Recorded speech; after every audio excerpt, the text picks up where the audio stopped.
And tonight, Plattner may be toast, but the socialist movement inside the Democratic Party is not slowing down. And just today, President Trump offered a serious warning. Listen to this.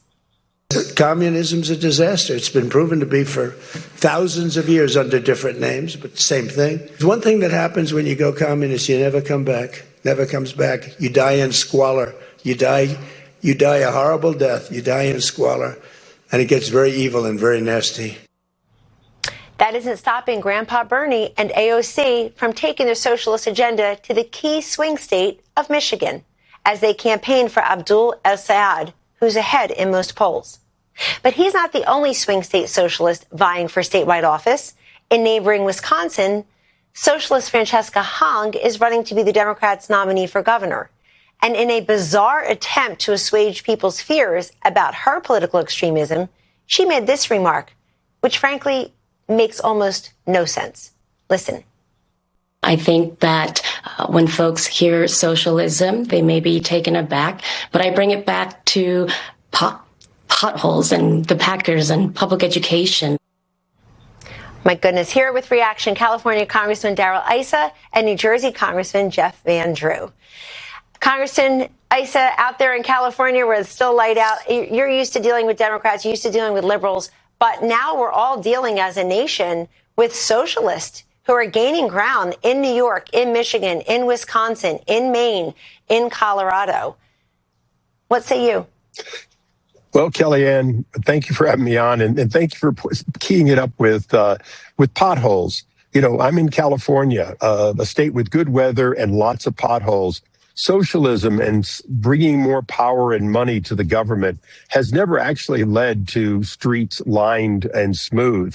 And so that's the first wrong statement. But the second wrong statement is, look, our wealth and success, if you will, the Trump economy is, in fact, an opportunity for the left to say, well, we've got so much wealth, let's redistribute it. The fact is, history tells us that you can only redistribute poverty at the end. And that's a lesson that I hope we don't have to learn by practicing it in more than one or two states. Well said. And Congressman Van Drew from the great state of New Jersey, you too are one of the few elected Republicans in the federal legislature. And I remember one of my favorite pictures and moments from the first term is walking you over to the residence so you can tell President Trump you were going to switch from the Democrat to Republican Party. You did that because you thought the Democratic Party had lost its way with the priorities serving the folks in your district, including the veterans. Did you ever think that in a short period of time, we would be now talking about a Democratic Party that's on the march towards socialism and communism? Kellyanne, I did. It's quicker than I thought it would be, but it's one of the reasons I made the move that I did. This Democratic Party today in no way resembles the Democratic Party of old. You know, there were differences between Democrats and Republicans. Maybe Democrats were a little more pro-union, wanted to tax a little more, spend a little more, but they still loved America. We are at a point in American history, a flashpoint, and it's in our laps. And we've got to deal with this, where we've got to decide, are we going to be the America we know and love, the America of entrepreneurial endeavor, the America of faith and freedom and family, the America of opportunity, or are we going to go the communist socialist route? The reason she's saying that and talking about potholes, and the Democrats do this, it's a trick. Watch it. They do it every time. Oh, they'll pretend. I'm just another good person that wants to run. I'm kind of middle of the road, and I like football like you, and we got to fix potholes just like you think that we do. All the regular things that regular Americans think, but that's not what they're about. They want to change America in the worst way forever. And to both of you, you're current members of Congress, very distinguished ones at that.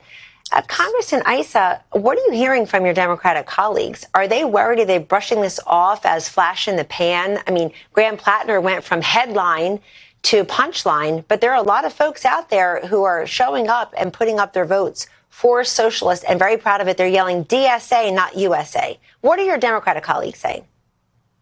Well, my Democratic colleagues are obviously spread into two. Those who actually think this is a good step and these people are people they can work with, but particularly those on the armed services, those who served in the military, those Democrats still have a little blue dog left in their beliefs. And they're scared. They're scared that this un-American, this global view, and this redistribute is really affecting part of what they came to Congress to do, which was continue to have America be the pride of America and the envy of the world. Well said. And Congressman Van Drew, we both were born and raised in South Jersey, a place I will always love. I'm wondering about some of these young people, though, who do get seduced into thinking that I can't afford a home. First-time home buyer is now 40, it used to be in the 20s. I can't pay off my student loans, affordability, security, et cetera. And they're not hearing what the Republicans are doing for them necessarily. What can we say to these younger generations who seem to get a college degree, some of them, and go and march with the Democratic Socialists rather than say I'm a capitalist and I want to pursue my American dream? What's your message to them? I think what we have to say to them, Kellyanne, especially, and you know the people in southern New Jersey, we have to let them know, yes, we are working on it. We do care about it. I understand my people when they come to me and say, you know, my parents, my grandparents, they all could afford to buy a house. I can't do it now. It's so expensive to live. We have more debt than ever. We've got to do better on that. I'll be the first to say it. But doing better is not destroying the economic engine completely. Doing better is getting affordable energy. Energy is a really big deal. It's the thing that drives all this. We just did recent legislation in the House. It's good legislation that we're going to come together on and in the Senate. And the president, I believe, is going to allow it to become law for more affordable housing. We have to, as Republicans, be understanding of real good American people that are working their back off and can't make it. And by the way, it's because of all the bad energy policies and other policies of the previous administration and the Democrats. And if I could answer real quickly, the Democrats, the group, the blue dogs, like I was years ago, are getting smaller and smaller. Yes. And much of the remnant that is left is getting weaker and just going along. This is a scary time. We have to stick together and we have to win. It's an important point. This is not your father's Democratic Party anymore. Leader Scalise said that last night. We see it day by day. Thank you very much, Congressman.